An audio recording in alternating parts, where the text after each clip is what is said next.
Struggling to get your first Airbnb because you don't know where to even start, don't know what markets to pick, and God, can't even get a landlord to say yes to allow you to put the property in the Airbnb.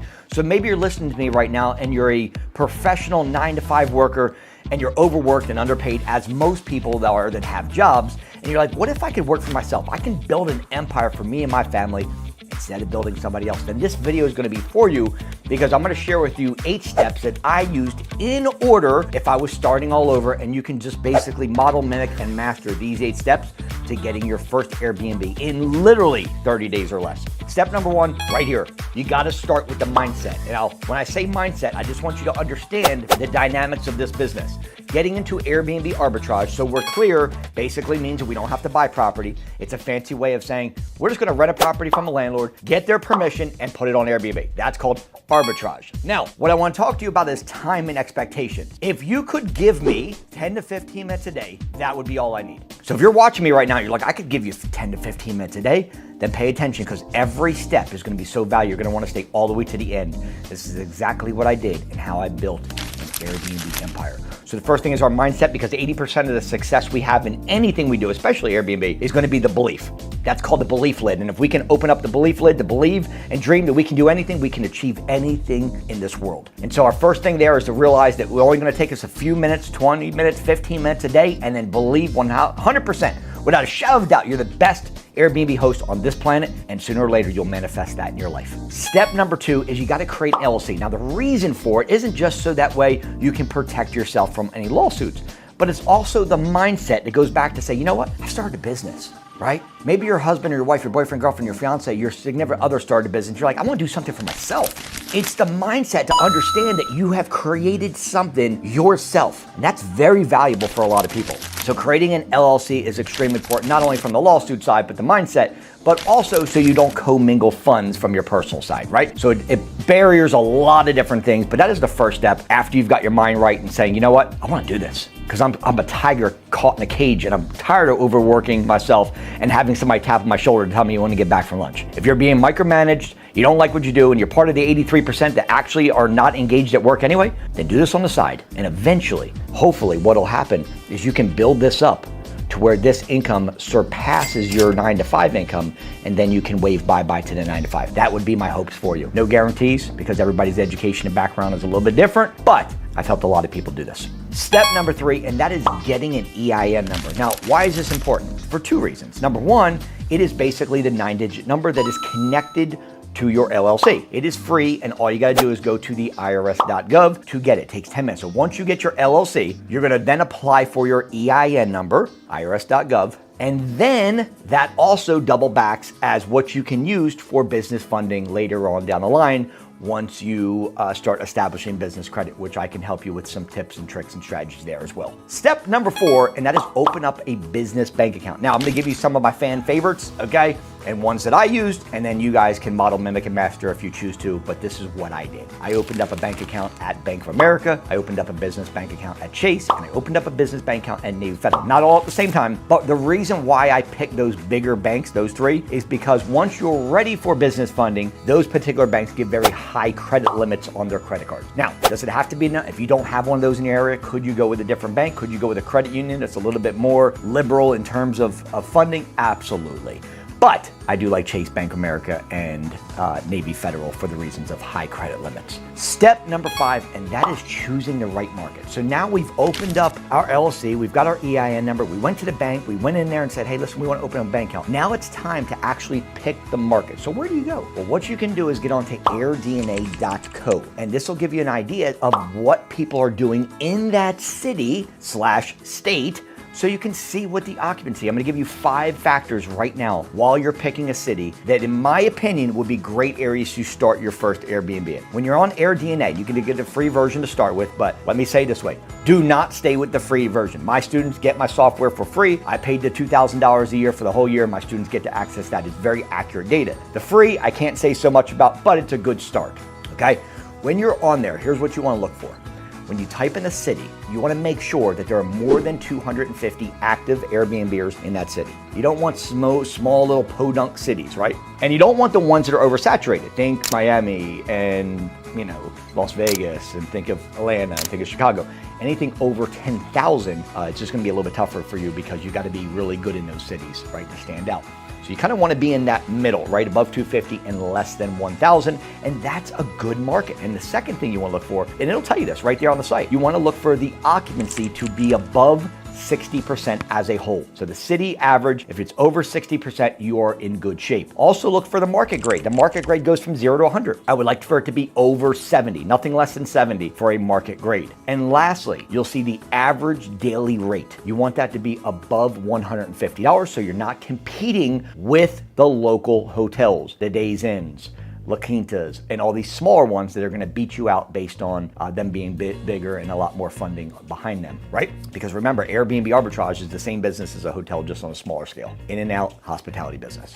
As far as checking the markets, here's what I'm going to recommend. I'm going to give you 5 cities. I'm going to bless you guys right now because you've been this far, and I'm going to give you some extra love that nobody's going to give you on social media. No TikTok, Instagram, Facebook, YouTube are going to give you what I'm about to give you. I'm going to give you 5 markets that my students really love, that I really love, and I believe that you would do really well in getting your first Airbnb. The first market we really love right now is Nashville, Tennessee. The second market right now that we love is Chattanooga or Pigeon Forge, which is right there as well in that little Tennessee area, okay? I love the Jacksonville market. Jacksonville, Florida, right now, one of the largest cities in America. Absolutely, it's a bomb, a gem waiting to explode. And if you can get in right now while it's literally blooming, you got a great opportunity. This is where most of our portfolio is ourselves, and it's just a booming city. St. Augustine, Florida, great city. Houston is actually great, right? The surrounding areas, right? You got Conroe, you've got Monroe. Those are great markets right there.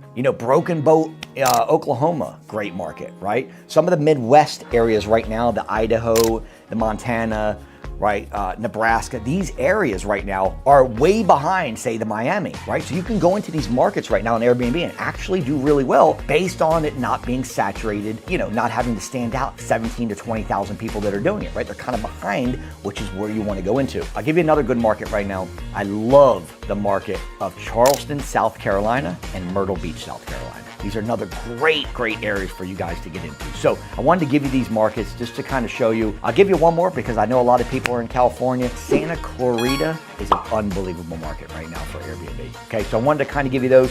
What I did is I took 20,000 cities in America and I boiled them down to my top 20, in my opinion, based on a lot of factors, and I just share with you a lot of those. Now, does that mean that every zip code within those cities are great? No. Okay, my students actually get the zip code within that cities that are on fire, right? But as part of this video, I can't give you that kind of detail. I just don't have enough time. Step number 6, and that is you got to check the numbers, okay? So how do we check the numbers? When you're on AirDNA, here's the factor I use. Guys, I'm giving you gems right here. I hope you love this video and actually give me a thumbs up and subscribe to the channel after this one. What you want to do to check your numbers to make sure that it's a good property. Just because somebody says it's good to put on Airbnb and you found a market that you're used to, doesn't mean it's good for Airbnb, right? So here's what you do. When you're on AirDNA, there's a middle section that says Revenue Calculator. Just click that button and you're gonna see what it brings in. It's gonna say based on a 365-day, this is what the revenue should be for the year. Take that number after you put your property address in there. It's gonna pull up the revenue, what it projects that that property could do per year based on the short-term rental. That annual income needs to be divided by 12 so that way you can factor what the monthly gross revenue will be. So now you divide that by 12. Now I want you to remove the 2 hard costs of doing business as an Airbnb host. Number 1, I want you to remove $800. I've combined cleaning and utilities together and it's about an average of $800. Sometimes more, sometimes less. And then also remove your rent. So you've taken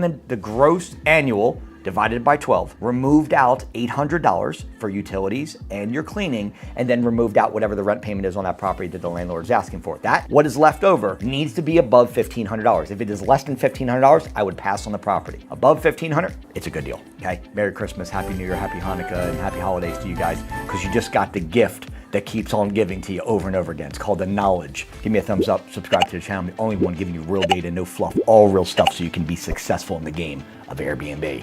Step number 7, and lastly, what you want to do is you got to contact the landlord. Okay, now, what I recommend is taking my script that I've used for many, many years and my students get that basically you're gonna send to the landlord. So what you're gonna do when you're on Zillow, this is where you're gonna find the properties, you're gonna then scroll down after you click on a property, scroll down for all the rental properties, and there's gonna be a little blue button that says ask a question. Click that button, take my script, copy it, and put it into a question just like you're asking the owner a question, and then they are gonna come back eating out of your hand to work with you. This is a gold mine what I just gave you guys, okay? You're getting with some of my, this is like the tip, just so you know, of what my paid students are getting, what I'm giving you in this video. I think this video, with all the shares and all the likes and all the subscribes, we should get this up to several 100,000 views, because it's that valuable. If you just take these steps in a row and just do what I'm saying here, you are likely to do really well in Airbnb. So then you're gonna send the script. Now when landlords are gonna come back to you and they're gonna say, hey, I'm interested to work with you, tell me more, X, Y, Z. At that point, you have a choice to either get on the phone and pitch it, and I'll tell you what I would do. If I was gonna pitch it, I'd pitch it as a corporate lease. We are a corporate leasing company. We have travel nurses, doctors, chiropractors, business professionals. Sometimes they stay for 2 to 3 days,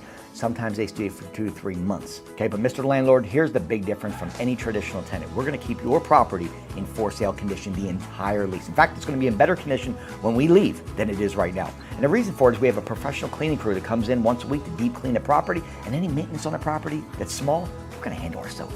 Look, we're gonna be the best tenants you've ever had. We have no smokers, no pets, and generally no little kid, okay? But this is an amazing opportunity for us to work together, and just to show you we're serious. I love your property. Let's do a 2-year lease on it, and let's get the deal done.